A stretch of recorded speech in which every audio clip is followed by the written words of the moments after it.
AstraZeneca, अभी तक शायद आप में से बहुतों को पता नहीं होगा, लेकिन अचानक चर्चा में आ गया है।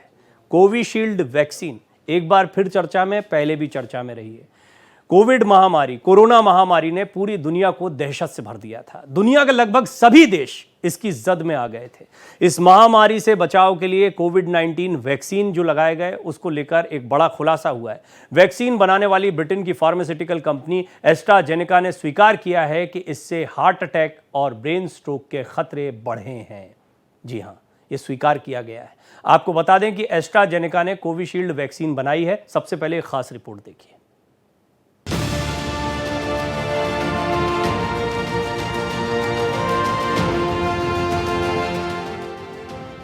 जिस बात का अंदेशा था वो सच हुआ। कोरोना महामारी से बचाव के लिए लगाए गए वैक्सीन को लेकर बड़ा खुलासा हुआ है। ये खुलासा खुद कोरोना की दवा बनाने वाली ब्रिटेन की फार्मास्यूटिकल कंपनी एस्ट्राजेनेका ने किया है। कंपनी एस्ट्राजेनेका ने पहली बार स्वीकार किया है कि उनकी कोविड-19 वैक्सीन से गंभीर साइड इफेक्ट्स हो सकते हैं।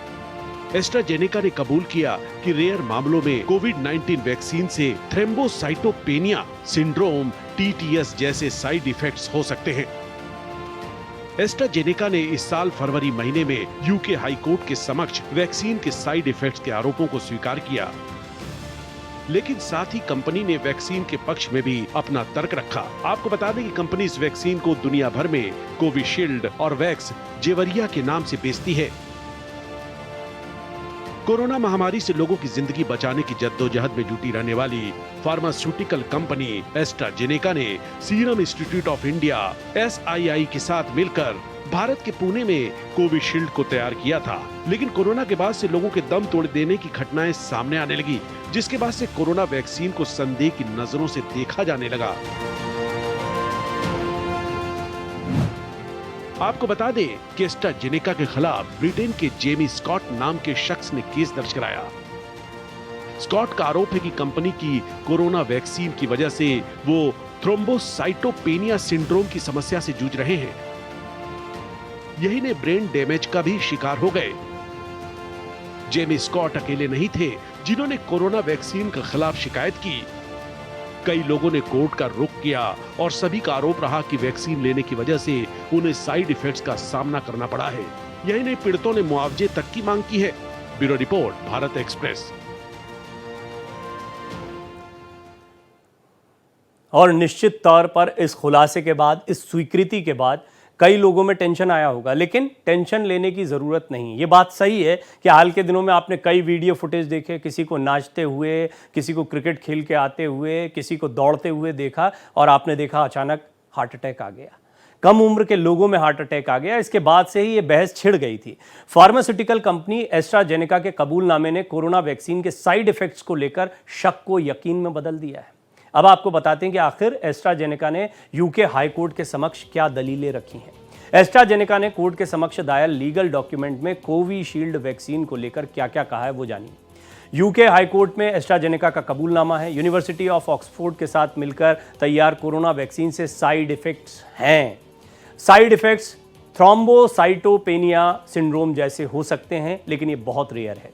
कोरोना वैक्सीन नहीं लगवाने की स्थिति में भी थ्रोम्बोसाइटोपेनिया सिंड्रोम हो सकता है। कंपनी का दावा है कि वैक्सीन कोरोना से निपटने में बेहद कारगर है। यानी जहां तक कोविड की बात या कोरोना की बात है, वहां पर वैक्सीन कारगर है। ये कहना है कि वैक्सीन लगवाने के बाद लोग इस सिंड्रोम से जूझ रहे हैं, सही नहीं है। अपने दावे पर कायम हैं, लेकिन कई रेयर मामलों ने चिंता बढ़ाई है, ये बात भी स्वीकार की गई है। वैक्सीन लगने के बाद की समस्याओं का दावा कर रहे लोगों की हालत से कंपनी चिंतित है, इस बात को भी उन्होंने स्वीकार किया है। आठवां महत्वपूर्ण बिंदु है, किसी भी निष्कर्ष पर पहुंचने से पहले स्टडीज पर गौर करना जरूरी है। यानी मामले हैं, केस स्टडीज सामने आ रही हैं और फर्दर स्टडीज की जरूरत है। कंपनी का दावा है, मरीज की सुरक्षा हमारी सर्वोच्च प्राथमिकता है। यानी हमने लोगों के भले के लिए ही दवा बनाई है। हमारी दवाएं उचित मानकों पर खरी उतरी हैं। यानी दवाओं को जब भी बाजार में उतारा जाता है, लोगों को लगाई जाती है, उससे पहले कई मानकों पर उसको खरा उतरना पड़ता है और उन पर वो खरी उतरी है। हमने वैक्सीन समेत सभी दवाओं का सुरक्षित उपयोग सुनिश्चित किया। क्लिनिकल ट्रायल और दुनिया भर में बड़े पैमाने पर टीकाकरण प्रोग्राम का लाभ भी हुआ है। वैक्सीन की मदद से दुनिया भर में 60 लाख लोगों की जिंदगियां भी बचाई गई हैं। इन बातों को भी कोर्ट के सामने एस्ट्राजेनेका कंपनी ने रखा है। उनका कहना है कि हमारी सोच क्या थी इस बात को लेकर, लेकिन जो मामले बढ़े हैं उसने हमारी चिंता को बढ़ाया है। अब दुनिया भर ने कोरोना वायरस का कहर देखा था, वैक्सीन के साइड इफेक्ट को लेकर भी बीते कुछ सालों से चर्चा होती रही है। अब आप फार्मा कंपनी एस्ट्राजेनेका के कबूलनामे को देख रहे हैं तो चिंता बढ़ती है, लाजमी है। कंपनी कबूल रही है कि कुछ मामलों में वैक्सीन के कारण थ्रोम्बोसिस विद थ्रोम्बोसाइटोपेनिया सिंड्रोम यानी टीटीएस हो सकता है। आइए जानते हैं टीटीएस क्या। आप ग्राफिक्स के जरिए यहाँ पर देख रहे हैं कितना खतरनाक है टीटीएस। टीटीएस से शरीर में दो गंभीर समस्याएं एक साथ हो सकती हैं। इससे शरीर में खून के थक्के बनते हैं। इसे मेडिकल की भाषा में ब्लड क्लॉट्स कहा जाता है। इस दौरान ब्लड में प्लेटलेट्स और प्रोटीन एक साथ चिपकने लगते हैं। प्लेटलेट्स की संख्या भी कम हो जाती है। इससे कई तरह के ब्लड डिसऑर्डर्स होने का रिस्क है। खून के थक्के बनने से हार्ट और ब्रेन के फंक्शन पर सबसे ज़्यादा असर पड़ता है। इससे शरीर में खून का प्रवाह सही तरीके से नहीं हो पाता है। ब्लड क्लॉट पैरों में, हाथों में, दिल और दिमाग कहीं पर भी बन सकता है।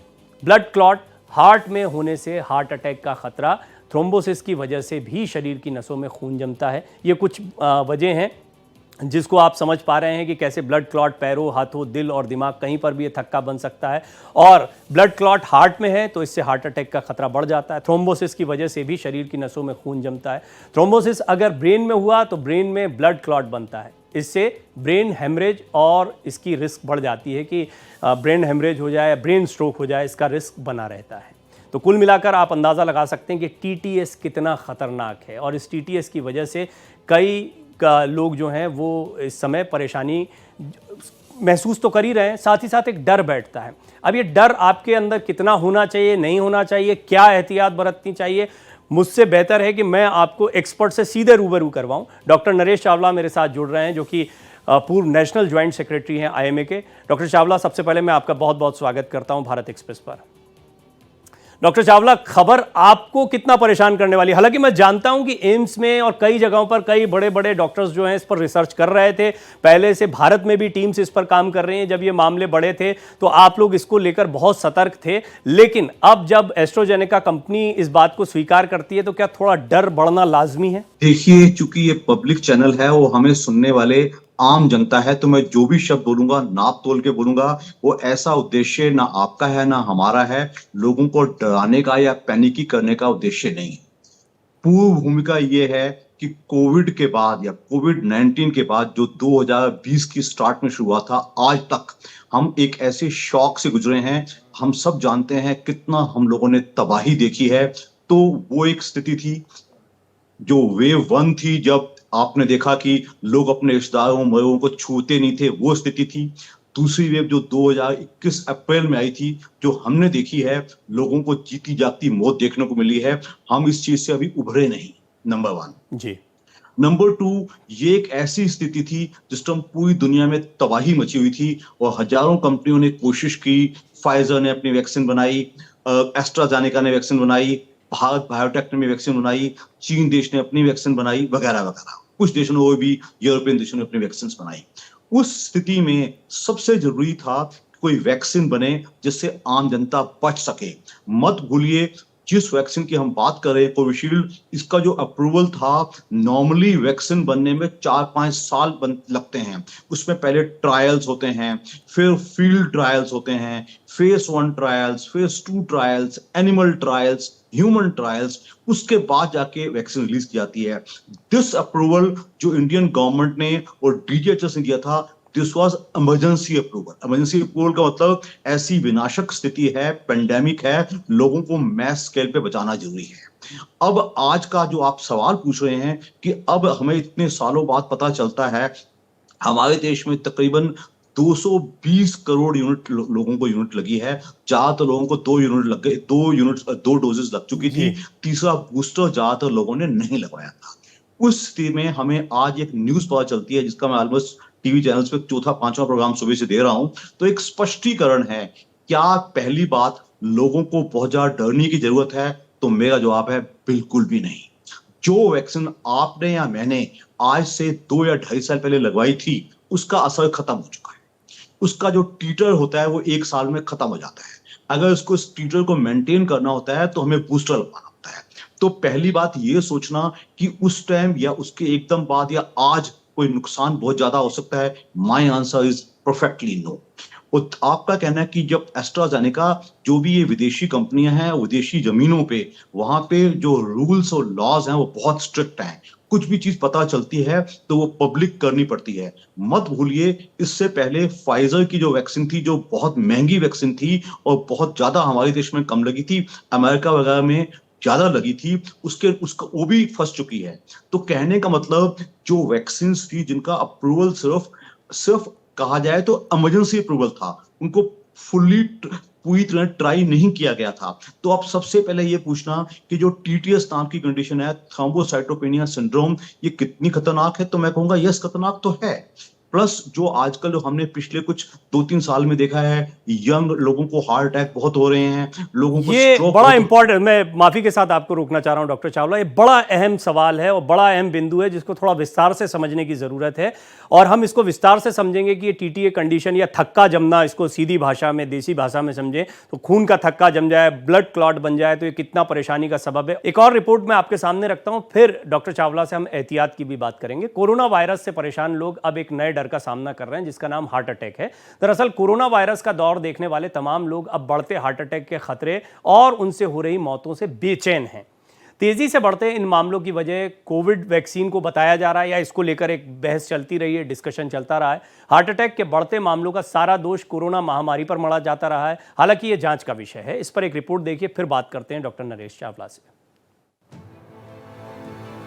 अचानक नाचते नाचते जमीन पर गिरना और मौत की आगोश में समा जाना, या फिर बैठे बैठे मौत का आलिंगन करना, या फिर खेलते खेलते जान चली जाना, या किसी जिम में एक्सरसाइज करते हुए मौत का हो जाना, ये वो तस्वीरें हैं जो वाकई डराने वाली हैं।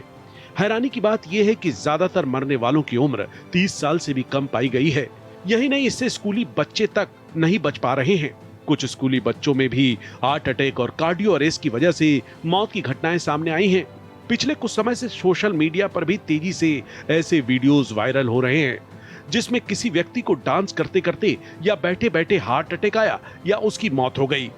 पिछले साल गुजरात में गरबा खेलते वक्त कई लोगों की हार्ट अटैक के चलते मौत हो गई थी, जिसके बाद केंद्रीय स्वास्थ्य मंत्री मनसुख मांडविया ने देश में बढ़ते हार्ट अटैक के मामले की वजह कोरोना वायरस को बताया। उन्होंने कहा था कि जो लोग कोविड से संक्रमित हुए थे उनमें हृदयघात और कार्डियक अरेस्ट का रिस्क ज्यादा रहता है। मांडविया के बयान से यह साफ हो गया कि हार्ट अटैक के बढ़ते मामलों का कारण कोरोना वायरस ही है।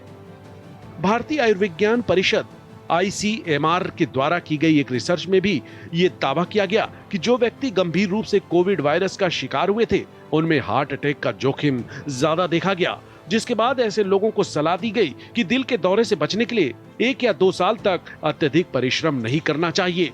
ये नॉर्मली जो सिंड्रोम होता है वह होने के लगने के कुछ हफ्तों में ही पाया जाता है, और ये उन लोगों में ज़्यादा होता है जो कि बहुत लंबे समय तक लेटे हुए हैं, जो इम्यूनो कॉम्प्रोमाइज्ड हैं, जो कैंसर पेशेंट्स हैं, जो तो इस तरीके के इम्यून रिलेटेड प्रॉब्लम्स जिनको है उनमें ये ज़्यादा पाया जाता है। ये बहुत दुर्लभ है, बहुत रेयर है। कोरोना महामारी के बाद हार्ट अटैक के केसों में वृद्धि देखी गई है। इन मरीजों की जांच के दौरान ये सामने आया कि कोरोना वायरस के कारण हार्ट के आर्टरीज में खून के धब्बे बन गए थे। इन क्लॉट के कारण ब्लड पंप करने में परेशानी होती है, जिससे हार्ट अटैक का खतरा बढ़ जाता है। कोरोना वायरस का साइड इफेक्ट क्लॉट बनने की एक बड़ी वजह है। Bureau report, Bharat express. Doctor Chawla खुद बड़े एक्सपर्ट हैं, लगातार जैसा उन्होंने खुद बताया कि वो अलग अलग टेलीविजन शोज के दौरान इस विषय पर बात कर रहे हैं, तो उनसे तो हम बात कर ही रहे हैं। डॉक्टर NB सिंह एक और एक्सपर्ट हैं, वो इस मसले पर क्या कहते हैं वो सुनिए, और फिर मैं डॉक्टर चावला से इस पर बात करता हूँ। कोरोना वैक्सीन कोरोना से बचने के लिए एक बहुत बड़ी बूंद साबित हुई थी। करोड़ों जानें उससे बची हैं। करोड़ों जानें को ये कोरोना की वैक्सीन से हम लोग बचाने में सक्षम हुए हैं। करोड़ों लोगों में, जैसा कि स्टडी आ रही है, टीटीएस सिंड्रोम कुछ लोगों को हो रहा है। जहाँ पे हमें करोड़ों लोगों की जान बचाने में हम सक्षम हुए हैं, उसमें हालांकि मैं ये बोल रहा हूँ कि ऐसा होना नहीं चाहिए था, लेकिन अगर करोड़ों में एक आध दो लोग 4 लोगों को अगर लक्षण आ रहा है, वो तो जस्ट एक वो है कि जैसे हम सिगरेट पीते हैं, हमारे पास ऑप्शन है, लेकिन कोरोना की वैक्सीन में तो हमारे पास ऑप्शन था ही नहीं। देखिए, डॉक्टरी एक ऐसा पेशा है जो बहुत जिम्मेदारी से एक एक शब्द को तौल कर बोलना पड़ता है, क्योंकि आपको पहले ही डॉक्टर चावला ने बताया कि डरने की कोई ज़रूरत नहीं। सबसे पहली चीज़ तो ये है, सभी लोगों ने कोविशील्ड वैक्सीन लिया। इसके बाद में एक चर्चा का विषय बनता है, मन में थोड़ा संशय आता है तो एहतियात बरतने की ज़रूरत है और एक्सपर्ट से बात करने की ज़रूरत है। वही कोशिश हम कर रहे हैं। डॉक्टर नरेश चावला, पूर्व नेशनल ज्वाइंट सेक्रेटरी IMA, हमारे साथ बने हुए हैं, इसमें मदद कर रहे हैं हमारी। डॉक्टर चावला, अब सबसे बड़ा सवाल, TTA सिंड्रोम ये किन लोगों में के लिए ज़्यादा घातक हो सकता है, यानी कौन लोग ऐसे हैं जो इसकी चपेट में, इसके निशाने पर जल्दी आ सकते हैं, और दूसरा क्या एहतियात हो सकती है? 2 बेसिक सवाल। देखिए प्रदीप, आपने बड़ा अच्छा सवाल पूछा है। जो भी पेशेंट्स हैं जो एल्डरली हैं, एल्डरली मींस हुआ अबव 60 to 65 इयर्स, और जिनको कोई दूसरी कोमॉर्बिड कंडीशंस का मतलब किसी को अनकंट्रोल्ड डायबिटीज है, हाइपरटेंशन है, डिसलिपिडीमिया है, कोई किडनी डिसीज या kidney failure, heart failure, lung disease, liver disease, plus immune compromise. हमारे देश में एक और बड़ी बीमारी चल रही है जिनका इम्यून कॉम्प्रोमाइज बीमारियां बहुत ज्यादा चल रही हैं। कोई कैंसर सर्वाइवर है, किसी को कोई ऑर्गन ट्रांसप्लांट हुआ है, ये सब लोग खतरे पे ज्यादा है। मैं दोबारा बता दूं कि हालांकि ये सवाल बार बार आ रहा है, भाई ये यंग डेथ्स, हार्ट अटैक्स पहले तो नहीं होते थे, अब क्यों होने शुरू हो गए हैं? तो उसके लिए मैं आपको आपके चैनल में आम लोगों को बताना पसंद करूंगा, हमारे देश में और छोटे यूरोपियन देशों में बहुत फर्क है। उनकी जो स्वास्थ्य प्रणाली है, जो सेवाएं हैं, कहीं बेहतर है।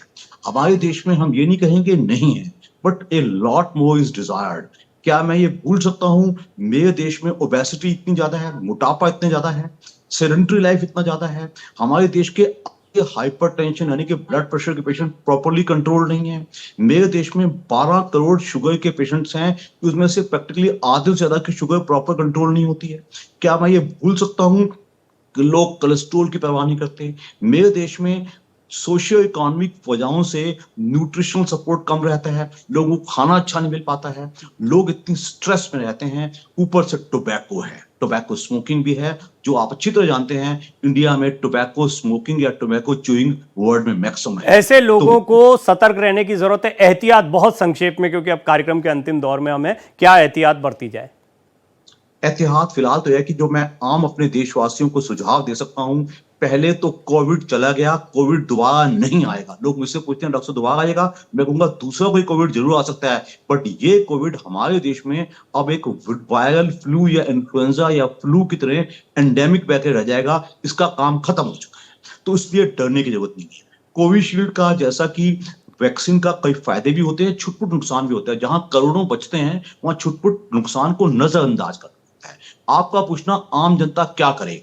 आम जनता सिर्फ अपनी फिटनेस पे ध्यान दे, सेडेंटरी लाइफ में करके एक एक्टिव लाइफ स्टाइल कीजिए, टोबैको को डिस्कार्ड करे, अपने आप को स्ट्रेस फ्री करे और अपनी फिटनेस पे ध्यान देवे। और कोई दूसरी बीमारी है जो है हाइपरटेंशन, ब्लड डायबिटीज, कोलेस्ट्रॉल, उसको ठीक और आपने कुल मिलाकर एक इम्यून कॉम्प्रोमाइज नहीं होना चाहिए। आपका इम्यून सिस्टम, आप बहुत ज्यादा दवाइयों पे हैं, बार बार डॉक्टर के पास जा रहे हैं, आपको छोटी छोटी परेशानियां, लिवर की परेशानी, किडनी की परेशानी, कोई भी दिक्कतें ज्यादा हो रही है, तो आपको सतर्क रहने की निश्चित तौर पर वैसे भी जरूरत है। डॉक्टर चावला, आपने बहुत ही कम समय में बड़ी विस्तार से जानकारियां दी हैं, इसके लिए मैं आपका बहुत बहुत धन्यवाद करता हूं। बहुत बहुत धन्यवाद आपका। पूर्व नेशनल ज्वाइंट सेक्रेटरी IMA के डॉक्टर चावला हमारे साथ जुड़े हुए थे। कोरोना का दंश दुनिया के साथ देश ने भी झेला है। भारत में अब तक 200 करोड़ से ज़्यादा डोजेस दी जा चुकी हैं, इससे लाखों लोगों की जान बची है। हम आपको बताते हैं कि आखिर कितने प्रकार की वैक्सीन का इस्तेमाल लोगों की जान बचाने के लिए किया गया।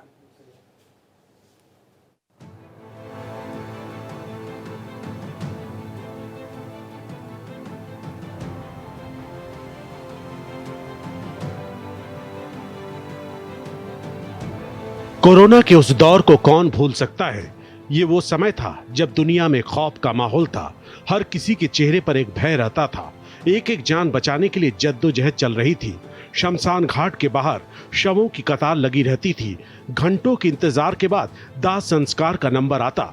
इस महामारी से लड़ने के लिए सोशल डिस्टेंसिंग, मास्क और सैनिटाइजर का इस्तेमाल किया जाता था। लेकिन शरीर को कोरोना प्रूफ बनाने के लिए लोगों के सामने वैक्सीन ही एकमात्र विकल्प था। भारत ही नहीं, दुनिया की तमाम सरकारों ने ज्यादा से ज्यादा लोगों को वैक्सीन लगाने पर जोर दिया। भारत में तो वैक्सीन की 200 करोड़ से ज्यादा डोज दी जा चुकी है। 144 करोड़ की आबादी वाले भारत में वैक्सीन लगाने की शुरुआत 16 जनवरी 2021 से हुई। कोरोना से जंग में लोगों को पहला हथियार ऑक्सफोर्ड एस्ट्राजेनेका की वैक्सीन कोविशील्ड के रूप में मिली। भारत में इसे सीरम इंस्टीट्यूट ने बनाया। यही वो पहली वैक्सीन थी जिसे सरकार की ओर से मंजूरी मिली थी। शुरू में कोविशील्ड के 2 डोज लगते थे, बाद में बूस्टर डोज भी दिया जाने लगा। कोविशील्ड के बाद जो वैक्सीन चर्चा में रही वो कोवैक्सीन थी। ये देश में ही बनी। भारत बायोटेक ने इस वैक्सीन को बनाया और कोवैक्सीन को इम्यून पोटेंशिएटर्स के साथ शामिल किया गया। कोवैक्सीन को वैक्सीन सहायक के रूप में भी जाना जाता है। इसके 2 खुराक 28 दिन के गैप में लगाए गए। रूस की वैक्सीन स्पुतनिक का भी देश में जमकर इस्तेमाल हुआ। भारत में इसे डॉक्टर रेड्डीज लैब ने बनाया। ये कोविशील्ड के बाद देश में मंजूरी पाने वाली दूसरी विदेशी वैक्सीन थी। स्पुतनिक को रूस ने अगस्त 2020 में इमरजेंसी यूज के लिए मंजूरी दी थी। ये कोरोना के खिलाफ मंजूर हुई दुनिया की सबसे पहली वैक्सीन में से एक है। भारत में कोरोना की चौथी वैक्सीन मॉडर्ना की रही। ये अमेरिका की कंपनी है। इसकी वैक्सीन का नाम स्पाइक वैक्स है। मॉडर्ना वैक्सीन की भी 2 डोज लगती है और पहली और दूसरी डोज के बीच 4 हफ्तों का गैप होता है। Bureau report, Bharat Express. Corona vaccine लब्बो-लुबाब यही है, डरना नहीं है।